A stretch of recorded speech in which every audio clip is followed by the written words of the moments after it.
Welcome to the deep dive. Hey there. Today we're jumping right into something pretty significant in aviation circles. Yeah, that recent EU ban. Exactly. The European Union banning all air carriers certified in Tanzania.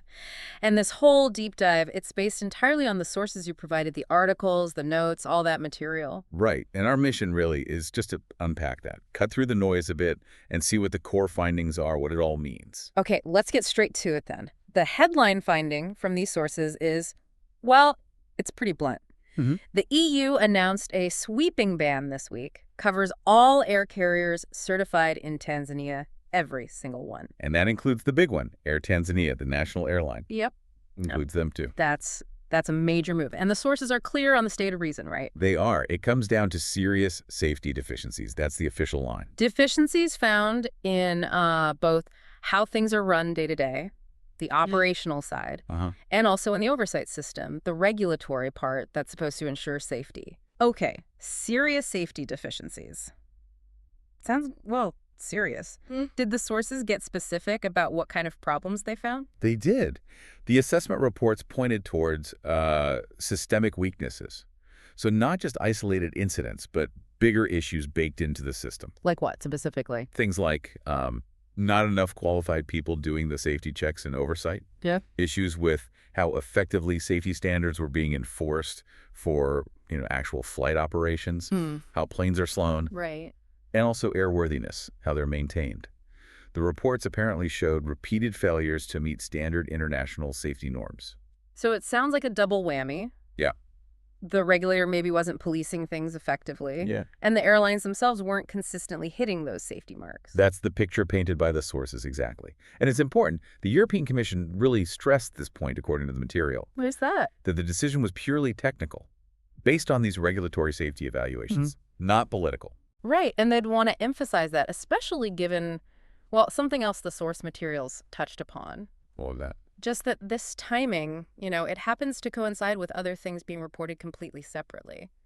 Allegations by activists, opposition figures talking about human rights, justice system issues in Tanzania. Ah, okay. So unrelated context, but happening around the same time. Exactly. Adds a layer of complexity to the backdrop, even if the EU's stated reasons are purely about aviation safety.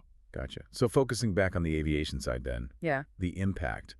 For Air Tanzania specifically, they had big international plans, right? Yeah. According to the sources. Yeah, potential EU routes were mentioned. This must be a huge setback for those ambitions. It's described as a major blow. One source mentioned they were actually kind of exploring getting slots in the EU. Oh, really? Yeah, apparently after an audit late last year already flagged serious safety concerns.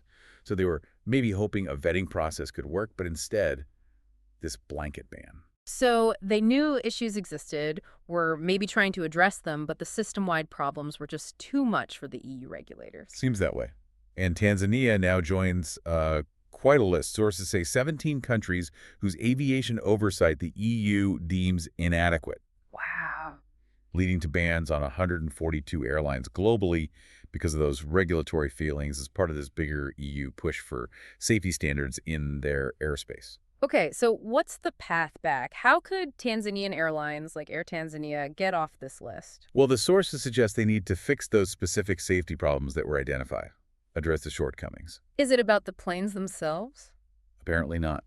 The sources mention Air Tanzania uses modern aircraft, like Boeing 787s, Airbus A220s. Those planes could fly to the EU Right. if the underlying operational safety and, critically, the regulatory oversight issues are fixed. The ban isn't about the metal. It's about the system managing it. Okay, so let's recap the core findings from this deep dive into the sources. Go for it. The EU has banned all airlines certified in Tanzania. Why? Because technical assessments found serious safety deficiencies in both airline operations and the government's safety oversight. And it's a big hurdle for Air Tanzania's plans to expand internationally. Definitely. And getting back in favor means fixing those specific systemic safety issues. The ball's in their court, essentially. Yeah, it really highlights how bodies like the EU Aviation Agency enforce safety, applying these technical standards pretty strictly. So this deep dive gives you that clear picture based on the sources, technical reasons behind a major decision. But it does leave you with a thought, doesn't it? What's that?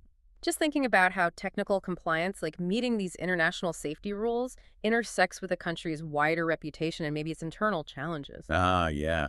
Even when one isn't the direct cause of the other, the timing and context can overlap in complex ways. Exactly. Something for you to mull over.